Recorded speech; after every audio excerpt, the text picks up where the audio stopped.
Estamos a celebrar o 16º domingo do Tempo Comum, do ciclo B das leituras do ano litúrgico, e na primeira leitura escutamos as palavras de Jeremias, que são um aviso aos maus pastores do povo de Israel, mas que nos colocam algumas perguntas. Desde logo, notamos que aquilo que começa por ser um pronunciamento condenatório, palavras de condenação, transforma-se depois numa grande promessa de salvação.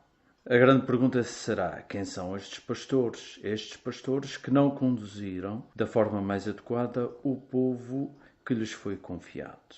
Serão os profetas, serão os sacerdotes, mas poderão ser também os próprios reis de Israel.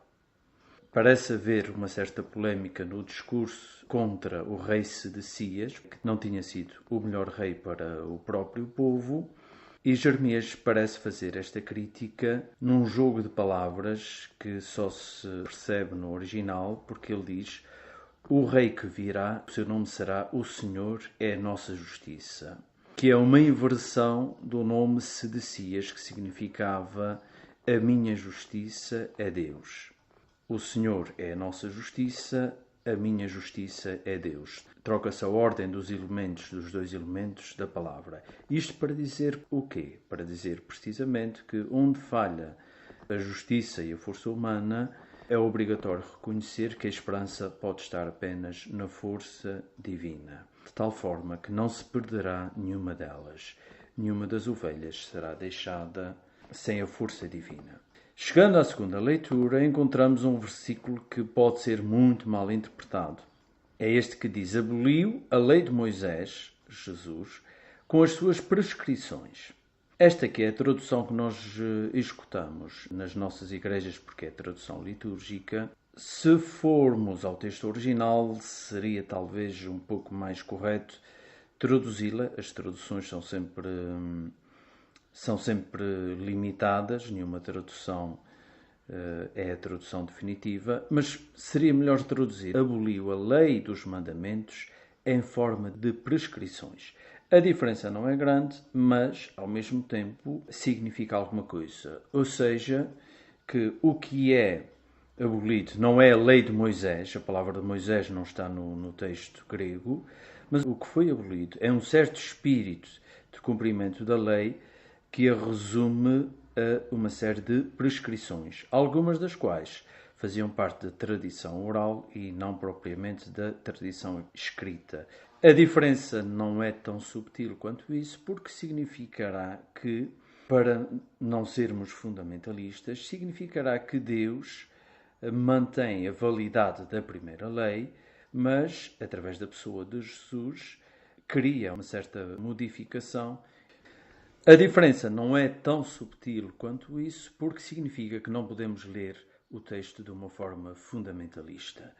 Deus não criou uma inimizade com os judeus, com o povo da primeira lei, da primeira aliança, mas apenas algumas mudanças foram introduzidas nessa própria lei para que todos os povos, todas as pessoas que existem no mundo, possam também ser acolhidas e ser reconhecidas como amadas por Deus e chamadas a uma nova aliança. A nova aliança pela qual Jesus assumiu o compromisso de dar a sua própria vida.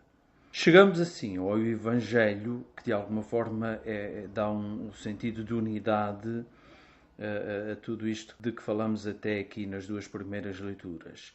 Se bem que, depois dos discípulos terem sido enviados por Jesus, a grande ideia parece ser a ideia do descanso, a ideia do repouso, a ideia do estar num lugar isolado e, portanto, sem o acesso de tantas pessoas que não deixavam que eles pudessem, eles discípulos e eles Jesus também, que eles pudessem descansar por um pouco que fosse.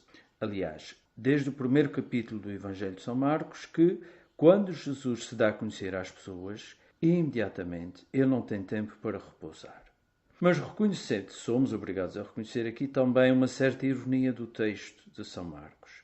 É que se realmente Jesus promete o descanso, se eles se dirigem de barco para um sítio isolado que ninguém conhecia, eis que, chegando ao seu destino, imediatamente são assolados de todos os lados, novamente, pela multidão que não os deixa descansar.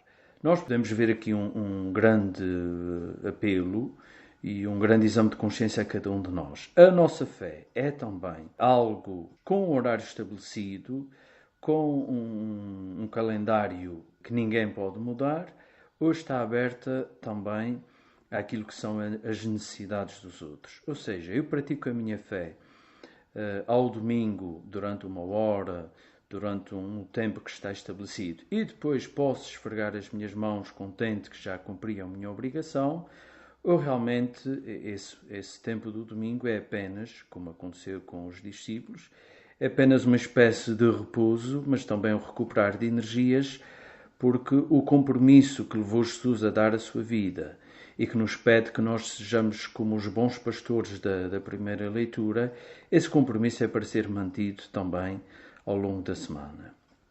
Um bom domingo para cada um de nós.